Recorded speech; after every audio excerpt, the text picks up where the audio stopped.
कि यह सरकार जो पुनः लौट के आई है, मोदी बाबा का राशन और योगी बाबा के शासन से लौट के आई है।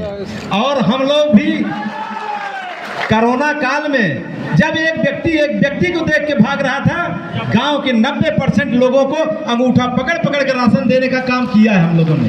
हमने सरकार के लिए काम किया है, हम सरकार के अंग हैं और हम सरकार के अंग हैं तो हमारा 90 पैसा कमीशन है। यहाँ पे माननीय विधायक जी, आपकी सरकार हरियाणा में है, वहाँ 200 रुपया कुंटल कमीशन है।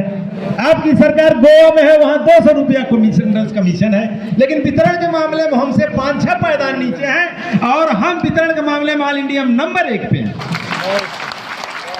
आप हमारे मंच पे आए, पहले वह जमाना दूसरा था कि हम रजिस्टर खारिज कर लेते थे। आज वह मानसिकता आप सबको बदलनी पड़ेगी। आज पैसा निकालने के लिए अंगूठा लगाना पड़ता है तो राशन लेने के लिए भी अंगूठा लगाना पड़ता है। हम किसी का राशन खा नहीं सकते। पहले जो राशन हमसे नहीं लेता था हम उसको देख के खुश हो जाते थे विधायक जी। आज जो राशन हमसे नहीं लेता है हम उसको देख के दुखी हो जाते हैं। आज जो हमसे राशन लेता है हम उसको देख के खुश होते हैं। पहले जो राशन नहीं लेता था हम उसको देख के खुश होते थे। आपने व्यवस्था बदली है लेकिन कमीशन भी हमारा बदलना चाहिए। तो हमारा पूरी वीडियो खराब कर इनका बड़ा महत्व है, हम आपको महत्व भी बता देते हैं।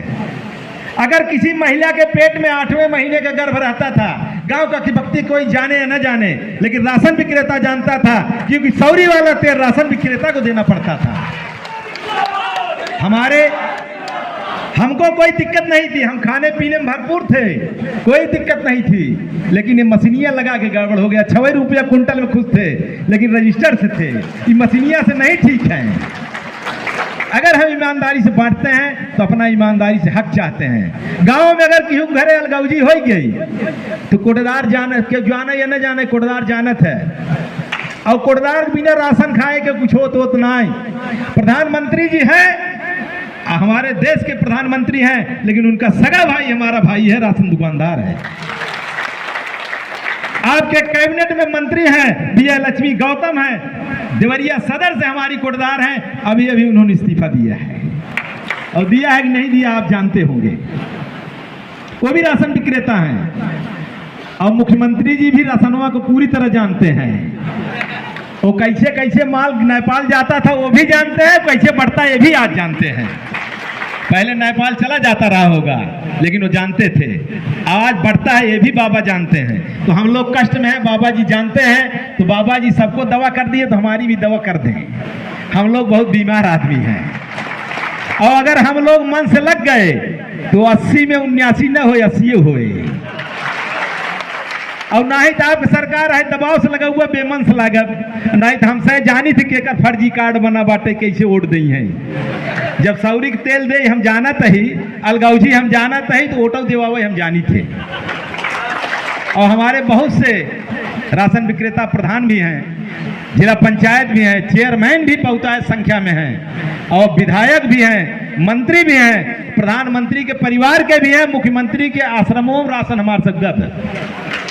ऐसे ना बाबा जी हम लोगों को अच्छी तरह जानते हैं, व्यवस्था भी जानते हैं। केवल आप हमारे सेतु बन जाइए, बाबा जी से हम लोगों को बात कराइए। हम लोग पूरे उत्तर प्रदेश के सिर्फ पदाधिकारी आए हैं। जिस दिन आप कहेंगे लखनऊ का कोई भी मैदान होगा, हम लोग अंत्योदय वाले को भी बांटते हैं। पहले पैसा लेके बांटते थे, जो गरीब रहता था उसको भी हम उधार बांट देते थे, फ्री में देते थे। तो हमारा संबंध उनसे है।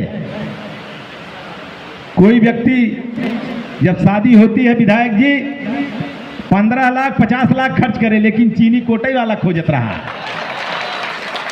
हमारा संगठन कमजोर रहा थोड़ा से, हमसे किलो बांटत रहे। जिलाधिकारी महोदय बैठे हैं, हमारे हेडमास्टर शिकायत कर देते तो हमसे सस्पेंड हो जाते क्योंकि हमारा संगठन नहीं था। और लेकिन जब हेडमास्टर नंबर आए बांटे को तो मौनी बांटे, लेकिन सस्पेंड कम आए हैं। यथाविधि को संगठित रहे। हम शायद संगठित ना ही रहे और संगठित पार्टी और आपके लिए कार्य करना चाहते हैं, क्योंकि राष्ट्रहित में आपकी सरकार बनना आवश्यक है और राष्ट्रहित में हम लोग काम कर रहे हैं। और क्योंकि पूरे उत्तर प्रदेश में एक भी व्यक्ति हम लोगों के वितरण से भूखा नहीं मरा है। आप पता कर लीजिए, किसी के घर में आग लगे सबसे पहले कुड़दार को पूछा जाता है, किसी के घर में कोई आपदा आए सबसे पहले कुड़दार को पूछा जाता है। हम अपने गांव में गरीब भले हों लेकिन क्षेत्र की निगाह में सबसे धनाढ्य माने जाते हैं। एक बार विधायक जी के लिए जोरदार ताली हो। हमारे मंच पे आए हैं सुमंत शर्मा और धर्मवीर जी के सहयोग से आए हैं। ताली उठा के बजानी चाहिए, इसलिए ताली का फायदा भी मैं बता देता हूं। आप देखते होंगे कि जब किसी के यहाँ बच्चा पैदा होता, किसी के यहाँ शादी होता, दूसरे तीसरे दिन लोग ताली बजाने वाले आते हैं और ताली बजाते हैं तो उनकी आंखें ठीक रहती हैं। और अगर आप ताली बजाएंगे तो आंखें आपकी ठीक रहेंगी, अगर नहीं बजाएंगे तो अगले जन्म में बजाना पड़ेगा। तय कर लीजिए कि यहाँ बजाना है कि अगले जन्म में बजाना है। इसलिए विधायक जी के लिए जोरदार ताली होनी चाहिए। जय हिंद, जय भारत।